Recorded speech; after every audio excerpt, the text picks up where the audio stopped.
What's up, little girl? Mashona Angus heifer. There's a straight Mashona. There's a good difference right there. Straight Mashona, Mashona Angus black.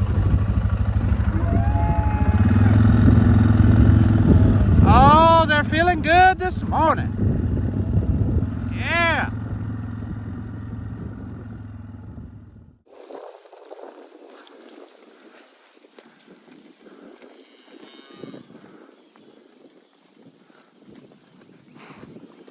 Oh, come on.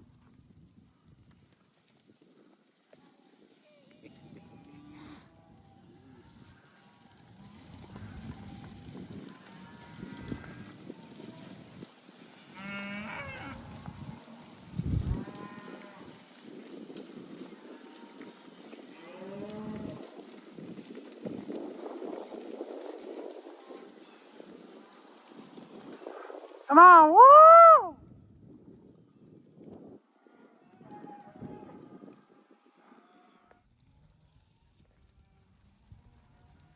Roll 'em, roll 'em, roll 'em. Get them doggies rolling.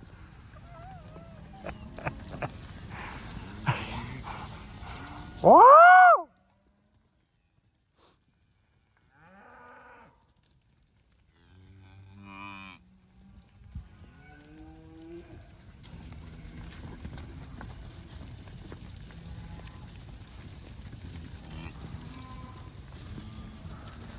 Look at that heifer right there. Good grief.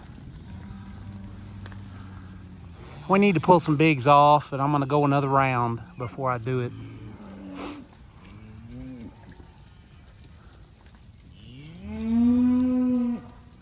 Come on, woo! This is real good for your animals, especially cattle, to make them go by you. Make them go by you and then make them turn their back to you, because they do not want to do that. To teach your cattle to trust you.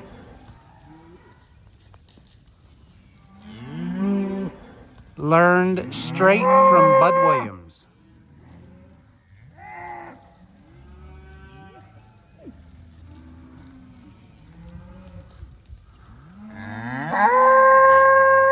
All these red Angus looking cows that I have, they're Angus. They're actually AI cows out of a bull called Short Magnum, or Short Mag for short, no pun intended. I had about 50 of them. You saw us work them probably when they were heifers. Had a lot of hope for those animals, but there was a significant number of them that didn't breed until they were 3. And that may just be where they came from, because they're from up north. And I don't know if you guys up north, if anybody up north here is watching this, I don't know if you guys typically will breed, you know, at 14 months, 15 months, or do you wait, you know, until the next round? So that would be breed them at 2 to calve at 3. And if that's the case, that's not. I'm not saying that's wrong. I mean, that's just if that's what y'all need to do up north. You know, I don't profess to know anything about anything. I just know we like trying to have a 2 plus 3, which is has a calf at age 2, and then has another calf at age 3. So.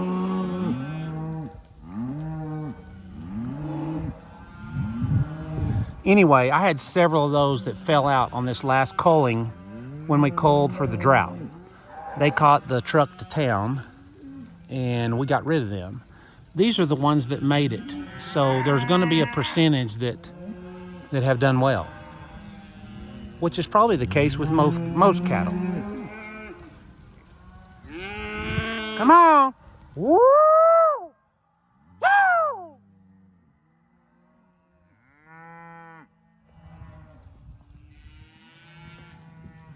Oh, come on. That old black cow right there at the back. See, she doesn't want to come by.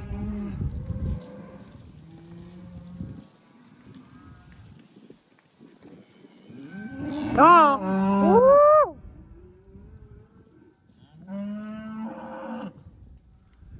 But she doesn't want to get shocked either.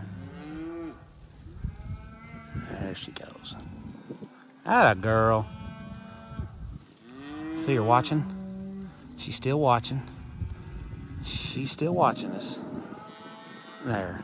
She just turned her back. Now she doesn't care. You'd like to see him do it just a little bit sooner. Come on, ladies. Woo!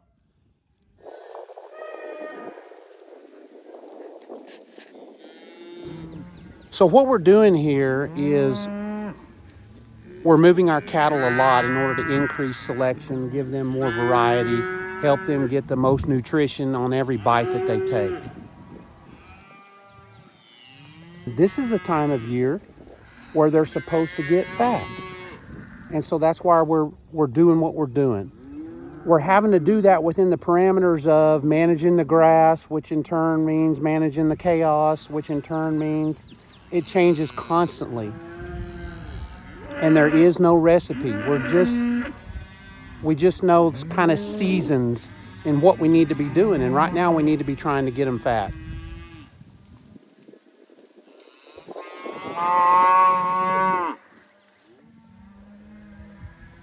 She doesn't want to come by me.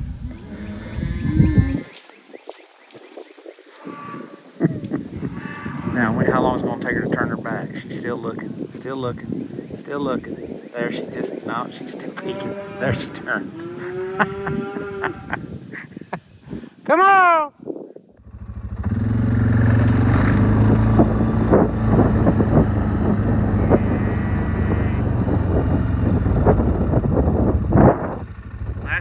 Last year's heifer on the right, this year's heifer in the middle, and the cow on the left.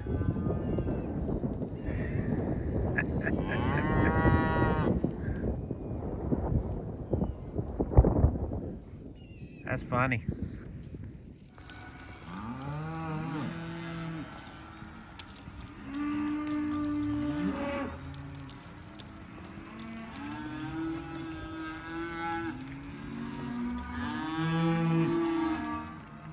Hey, good morning. It's early. It got a little bit of cold. Not as cold as Jordan and them are up in Minnesota, but it's cold for us, so I got my stocking cap back out. But we're out here early, moving the cattle, just to kind of get a jump on them before they start thinking they need to move. We want to make sure that they know that it's our decision for them to move. So we're moving them. Let's take a look.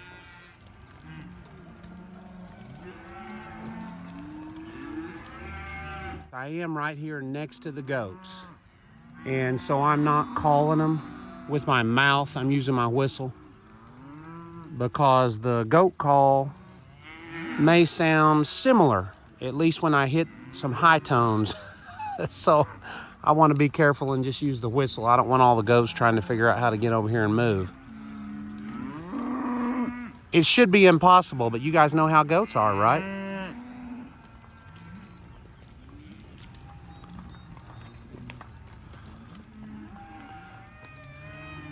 You guys may notice that there's some lousy or licey cattle. We don't worry about that. That'll correct itself.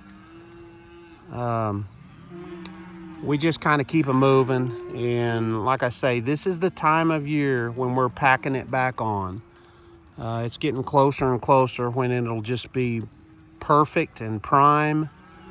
This is almost mid-March.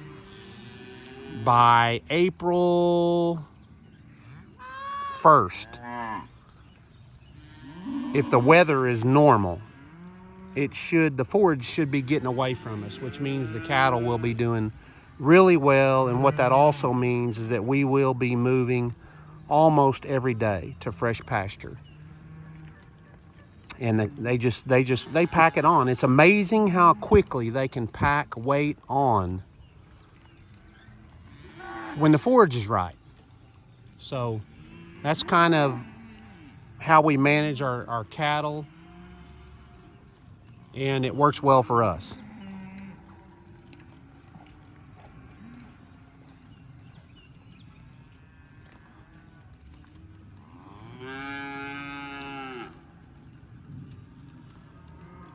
I don't know if y'all can hear those turkey gobbling in the background, but turkey season starts in April also, so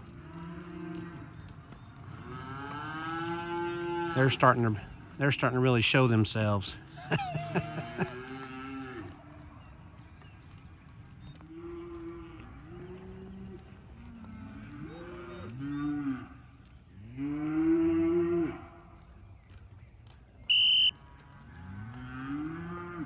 There's some down there that just don't think they're supposed to come this way.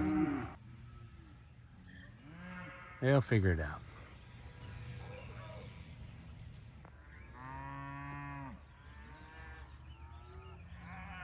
That's one of the main reasons you start early in the mornings, at least when it's not freezing cold.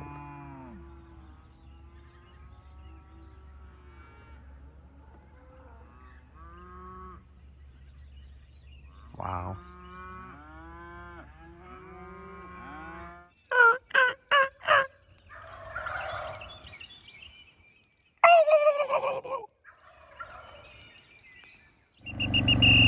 Okay, here we go with move number 3. Right there you can see calves that have gone under, which is great. A little natural creep feeding. I've talked about that before. That's why we put our single wire. You can't really see it, but right here, that's why we put it so high. It's probably 38, 36 high, and it allows them to go under and eat ahead.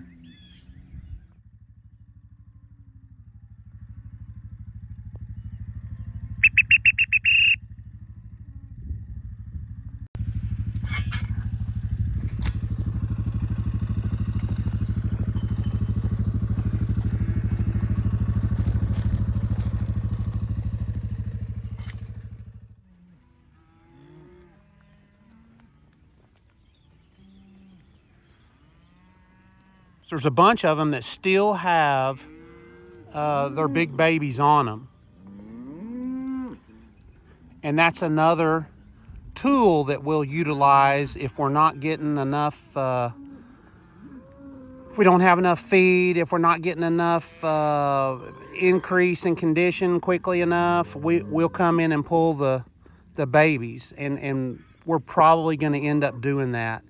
Not just for condition, because the grass just started growing. So they're still going to make it, but it's really more of a what's potentially going to happen this summer.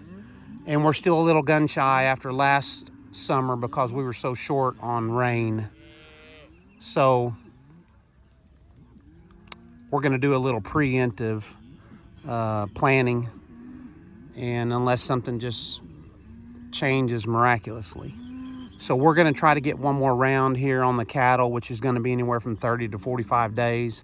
By that time, the grass should be blowing up, and we'll probably reevaluate, but I've got to be very careful and not close my eyes to a small point in time where I'm seeing lots of grass, because that doesn't tell me what's going to happen this summer, and nothing really tells me what's going to happen this summer. But it's just kind of a risk management type of decision. So they look good though. For the time of year, they look good. They'll get fat. If you haven't ever seen us, stay with us until about June when we get ready to calve, and you'll see, you won't even think these are the same animals. It is interesting though how the calves, you know, we were gonna sort, and I talked about this earlier, we were actually gonna sort with one of those scenarios where you kind of cut out or you fold up the bottom part of a pen and you allow the calves to just kind of go under and separate themselves. Well, from what I'm seeing, my biggest problem is a lot of the calves and the heifers and some of the cows, you know, might go under that. So I guess that's a good thing if you're selling the calves, that they've done, you know, 60, 70, 80% of their mamas as far as growth. You know, when we hit this time of year, we've got to really be careful and monitor. You know, you really kind of want to monitor their pH by taking urine samples. And this is all, we learned all of this from Ian Mitchell-Ennis and Mark Bader from Free Choice Minerals. But as they're eating just green, and you can see that's basically what we have. We have very little yellow mixed in. And a lot of people say, you know, stand them up and feed them hay for 30, 40 days, whatever, and let the grass get ahead of them. And I don't disagree. That would be a wonderful thing to be able to do. But for us, we've got to weigh the input costs versus that. And in my life, I've found it very difficult with cows to be able to put a pencil to something like that with an input.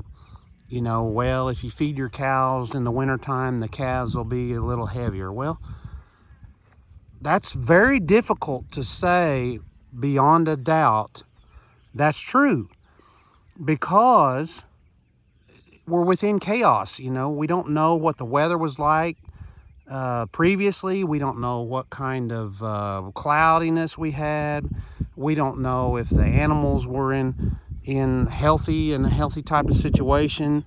There's a lot of things, and I'm just mentioning 3 of an infinite number of chaos variables that may impact that decision. So it's always hard for me to calculate a return on something like that with cattle.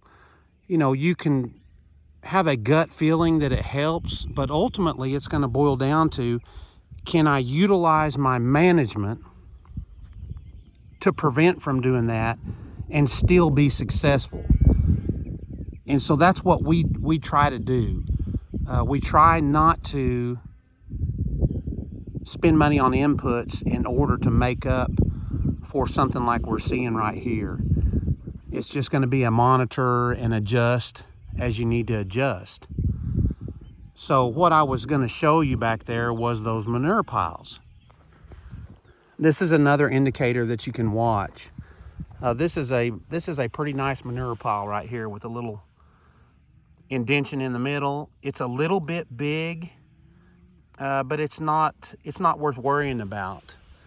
And you can see there's quite a few of them around. They're going to be different on all of them, but that's a good thing. That's a good thing. So with this time of year and the way things should be growing on a normal year, when we come back in here, it'll be solid feed, and it ought to be fairly tall. So it will change in one round if we have a normal spring. So here's what we've got coming. You can maybe see there's already some vetch coming in there. And there's going to be, the clovers are starting to come. You can kind of see some little button clover in there. And then over here you can start seeing some white clover coming. So it's coming. It's going to take a little bit to grow. But in 30 to 45 days, this stuff might even be away from us. I don't know. We may have to move a little quicker. But we'll just see. Okay, good morning again. Here we go with our 4th move. And I'm out here early because it's a good time to move them right now, and the wind won't be blowing quite as bad. We don't have any of these fancy microphones that a lot of people have, so I'm out here early. But that's not, it wouldn't matter if I was videoing or not, I'd be out here early. So this is exactly when I like to do it this time of year. I want them to move. When I tell them to move, I don't want them to think it's their idea, and I've already said that. But this is move number 4 in 4 days. Really, I probably had some half-day moves that I could have done and I would have done if I didn't have other things going on. Most people that are in the ranching business know what I'm fixing to talk about just a little bit, but we've got our cattle inspector comes today. He'll come today. So I needed to try to keep him in a small area where he can kind of get a look at everything and just see that they're all there. And those of you that are in the business know what I'm talking about. If you're in the cattle business, a lot of time you have an operational loan in order to function. And, you just try and whittle away at that thing over a lifetime, really, is what it is, while increasing value in your capital investment, which is your land. And it's a tight margin life, but I wouldn't trade it for anything. Just to be out here and to see what happens and learn and observe and adjust. And it's just like any other job. There's days that are rough, and then there's days that are just glorious. So anyway, that's the final move. We'll get another look at them here when the sun comes up a little bit more, and kind of see if they're continuing to do better. And I just briefly, from me watching here, they look like they're starting to maybe do better, and they should, based on their manure and all that kind of stuff that I'm seeing. We still don't have a mouthful for them when they start grazing. It's coming. The grass is coming. So we'll be ready when it gets here. Look at that little Mashona Angus heifer right there.